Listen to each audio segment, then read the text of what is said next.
Baiklah, ini materi yang terakhir ya dari penjelasan tentang implantasi, yaitu tentang DESI2.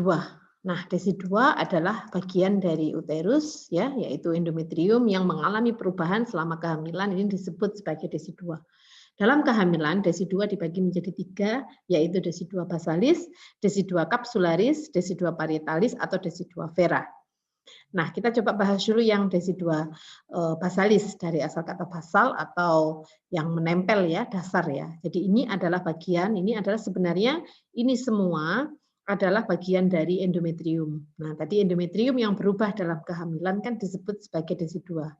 Nah, DESI2 ini yang di mana tempat apa namanya hasil konsepsi ya menempel pada endometrium ini dikenal sebagai DESI2 basalis. Anda lihat ini ada bagian trofoblas ya yang menginvasi di apa namanya DESI2-nya, ini dikenal sebagai DESI2 basalis.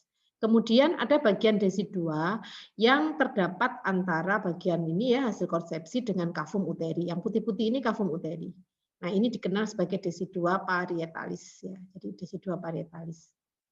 Kemudian DESI2 parietalis atau dikenal sebagai DESI2 vera karena ini tidak terbagi oleh sel telur ya. Nah, sedangkan yang DESI2 kapsularis ya, saya ralat tadi ini DESI2 kapsularis. Ini adalah DESI2 yang terdapat antara telur ini ya atau hasil konsepsi dengan kavum uteri. Jadi ini saya ulangi lagi, ini adalah DESI2 basalis, kemudian ini adalah DESI2 kapsularis, ini yang paling luar ini adalah DESI2 parietalis atau dikenal sebagai DESI2 vera. Nah, ini masih ada bagian yang kosong ya, atau yang kita kenal sebagai kavum uteri. Namun nanti seiring dengan pertumbuhan dari hasil konsepsi dari janin ya, dari embrio ini, maka ini lama-kelamaan akan membesar sehingga DESI2 kapsularis dan DESI2 parietalis ini akan menempel jadi satu. Jadi sudah tidak ada lagi ya. Kalau Anda amati lihat ini penyatuan antara DESI2 parietalis, kemudian bagian korion ya, kemudian korion leaf dan juga bagian dari amnion. Jadi ini sudah nempel semua jadi satu. Nah, ini ya, ini DESI2 basalisnya masih ada seperti itu.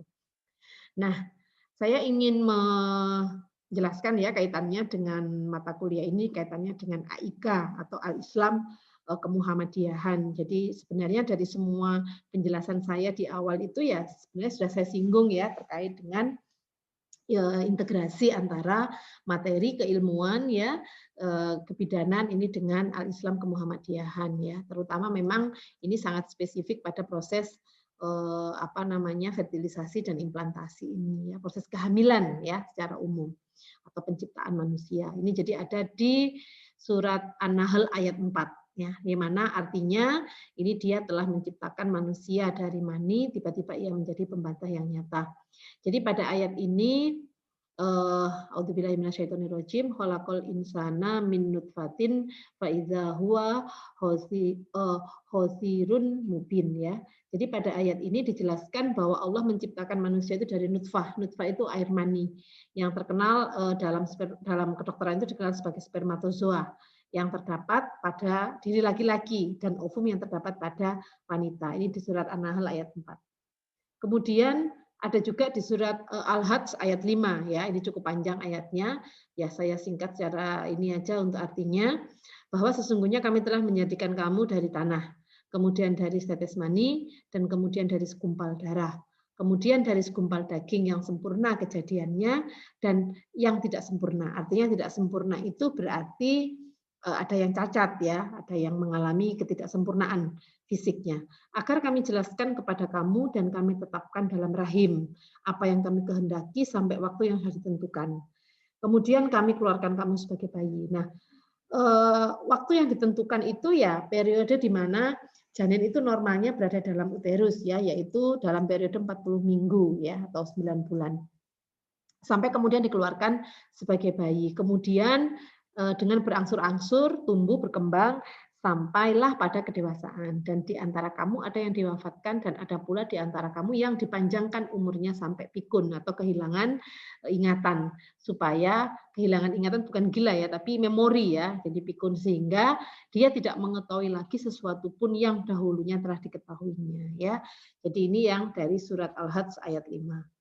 Kemudian ada dari surat Al-Mu'minun ayat 14 yang artinya kemudian air mani itu kami jadikan segumpal darah, tadi hampir mirip ya. Kemudian lalu segumpal darah itu kami jadikan segumpal daging, kemudian segumpal daging dijadikan tulang belulang, lalu tulang belulang itu dibungkus dengan daging lagi ya, otot, kulit seperti itu, kemudian kami jadikan dia makhluk yang berbentuk lain, yaitu dalam hal ini adalah manusia, menjadi manusia dari awalnya kan tidak jelas ya, menjadi bentuk manusia yang utuh sempurna.